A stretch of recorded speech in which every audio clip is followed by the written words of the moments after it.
my job to get on the phone was to be the immovable nice guy. And the nicer you are, the more movable you could be. Mm. And forgive me for picking on Mr. Donald Trump right now. Mm-hmm. But, the style of being, you can be very aggressive or very assertive without being aggressive. And his style is, he wants to yell at people, he wants to intimidate his way in. You don't have to give up that much assertion. You just, you don't want to be that mean. You don't want to be that hard on people. For example, what do you mean? Like how? Well, we're in L.A. Yes. There's a great guy here in town. His name is Tom Girardi. Voted top trial attorney in California several years in a row by the Bar Association. He gets voted top trial attorney so many times that when they put it on the front page, they say, again. Wow. So he comes in and he's a guest in my class at USC. And and I know he's a top trial attorney, but I don't know his style. I figure he's going to be an attack dog. Because I spent so much time in New York, I'm used to attack dog attorneys. And Tom walks into the class and he says, the key to negotiation is being nice and gentle. Now, what Tom does by being nice is get you to drop your guard. And Tom is an immovable, unrelenting opponent. And that's why he's so successful, and he's ridiculously nice about it. Like, he smiles and he chats with people, and he always talks about how we'll collaborate with each other in the future. You get into an argument with him, and immediately he'll bend it, where he's talking with you about how you and I are going to be successful together 10 years from now. Mm. Or in the future, which is the same thing a hostage negotiator does. Like, if you're barricading a bank, I'm going to say, my first goal is to get you out of there alive. Well, I picked a point in the future that we can collaborate on. Tom Girardi does this instinctively, and he's just super nice about it. I mean, like, either you're going to cooperate with him because you like him so much, he's never going to let up on you, or more than likely you're going to say something accidentally. Mm. And he gets people saying stuff accidentally, and then he doesn't jump on you if you say something accidentally. Right. He lets you say so many things accidentally. What do you mean accidentally? Well, like, he loves to get people on uncovered emails that they never should have written. Hmm. Like, if you send Tom an email saying, Tom, let's go have lunch together, he will not email you back saying okay. Because he doesn't put anything in emails, because that's the downfall of almost every single lawsuit. Somebody who's done something wrong is going to put it in an email. Wow. And Tom knows if he's nice to the other side long enough, he's going to figure out where those emails are. So, and that's what people do all the time. Lawsuits are uncovered. People get into trouble with what they put in emails. When they say, hey, they send an email to somebody else, they say, hey, we shouldn't be doing this. And a person sends an email back saying, like, yeah, it's okay, nobody's ever going to find out. Oh, my gosh. In today's day and age, people put stuff in emails. And so Tom knows he's just relentlessly nice, relentless, and the most charming guy you ever met in your life. Wow. So you don't have to be aggressive. Secret to gaining the upper hand in a negotiation is giving the other side the illusion of control. Now, I'm coming at you as a very control-oriented negotiator. Right. As soon as you don't struggle with me over control, you actually begin to gain an advantage. Because then you feel like you're in control. Right. And you don't have to try to gain it anymore. Right. I'm more than likely going to start dropping if I'm a control freak guy. If I want to talk all the time, I'm a control freak guy. Mm-hmm. Control freak negotiators who want to talk all the time, they feel out of control when they're not talking. So you want to get them to the point where they don't talk, but they don't talk because they're relaxed, not because they're trying to seize control. Right. So you did a real nice job with that. Now, the only thing, another thing that we teach is, see, you're not going to give me a car. Right. And you trying to make it sound like you were going to. Yeah. Now, I teach how to say no. Uh-huh. And then you want to feel other ways of saying, because the real answer to that, just like at the very beginning of my book, you're supposed to look at me and say, how am I supposed to do that? So poise it back to a question. Right. A how question. An open-ended question. Well, not just open-ended, how. Okay. How is a key to life. Yes is nothing without how. So, and you could also start talking about how without talking about yes. So just say, you could say, how would I do that? Would I say, I'd love to get you what you need? How would I do that? Just how would I do that? How would I do that? So give them the control to figure out the solution. Right. how am I supposed to get you the car in that time frame? Mm. Because that's what you're trying to express. There actually is a time problem here. Right. In 60 seconds, how am I supposed to get you a car? Right, right. That's different than we can get a car. We just need 60 more seconds. Right. We need more time. Yeah, yeah. Right, because Okay. now I think you're ducking me. Okay. But if you instead you say like, how am I, of course the car's out here right away. But first of all, I gotta tell everybody what we're gonna do. I don't need anybody to get surprised. Let's talk through the details of how this is gonna get done. Mm-hmm. In the meantime, what got you here in the first place? Mm.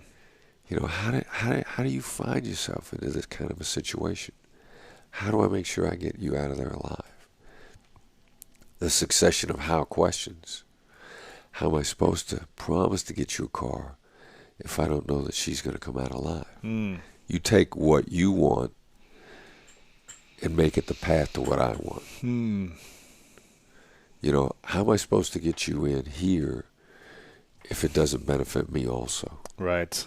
So as soon as in any negotiation, what I want is now a means of getting what you want, then that changes the dynamic right away.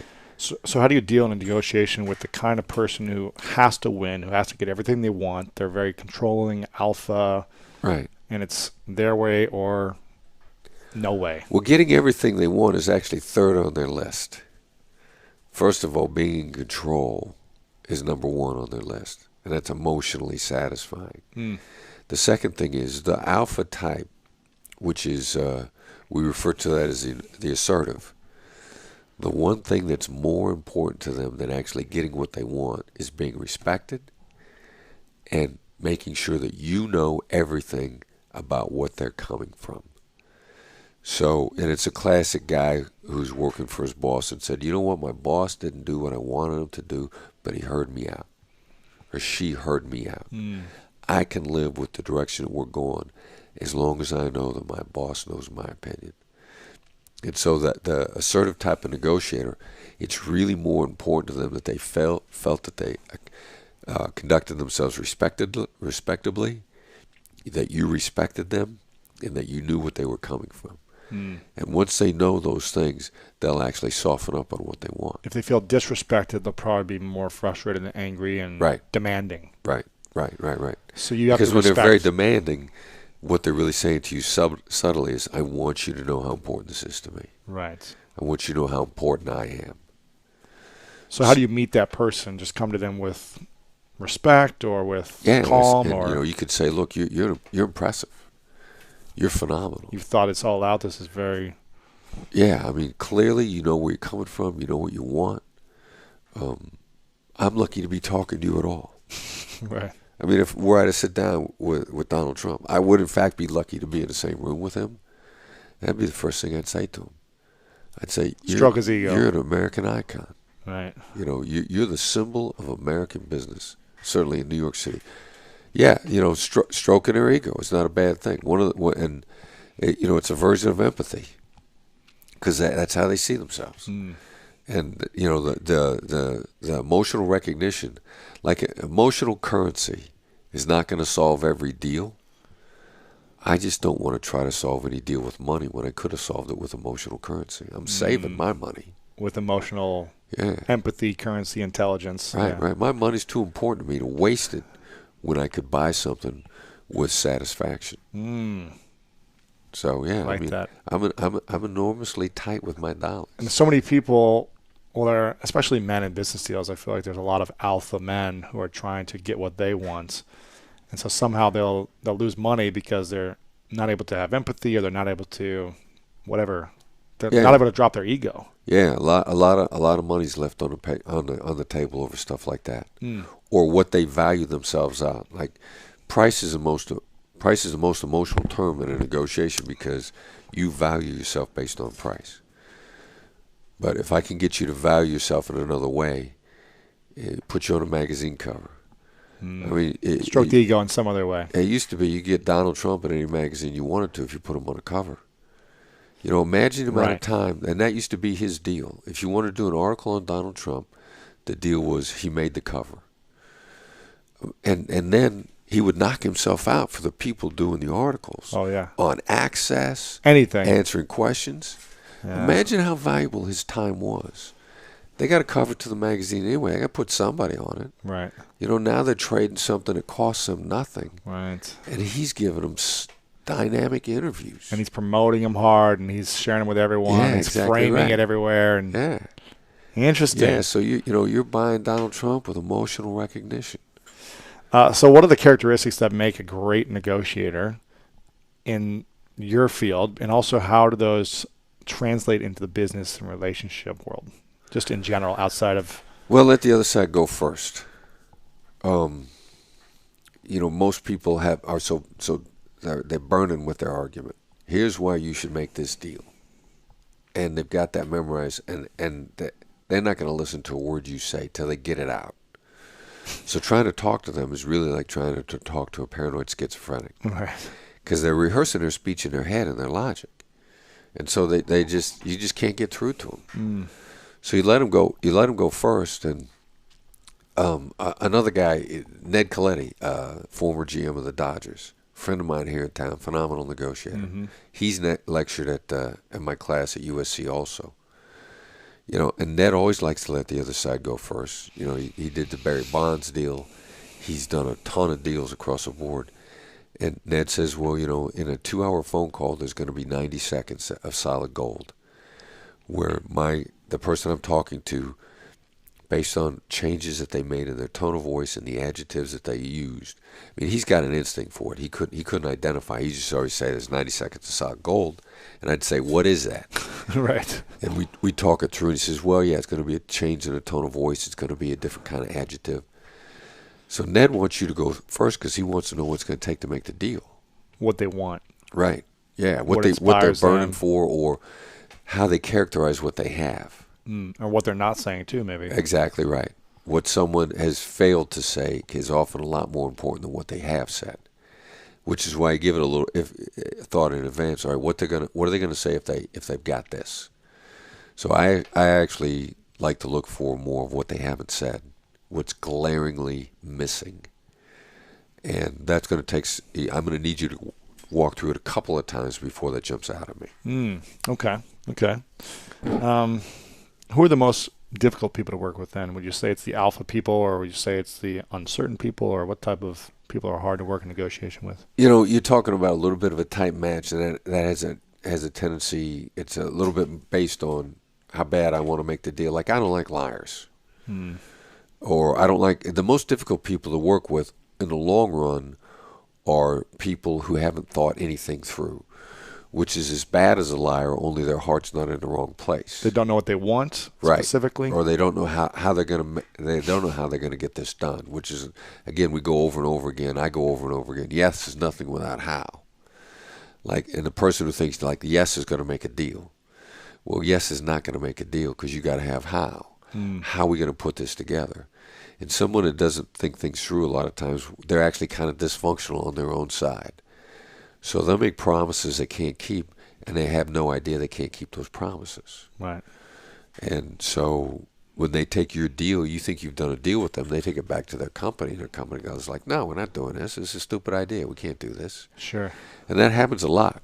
I think in the private sector, I've heard from a number of companies that fully 50% of the deals that they make that don't go through get killed internally, because somebody cut a deal for them and they took it back to the company, and the company says, no, that violates our terms and conditions. Right. We can't deliver on that basis.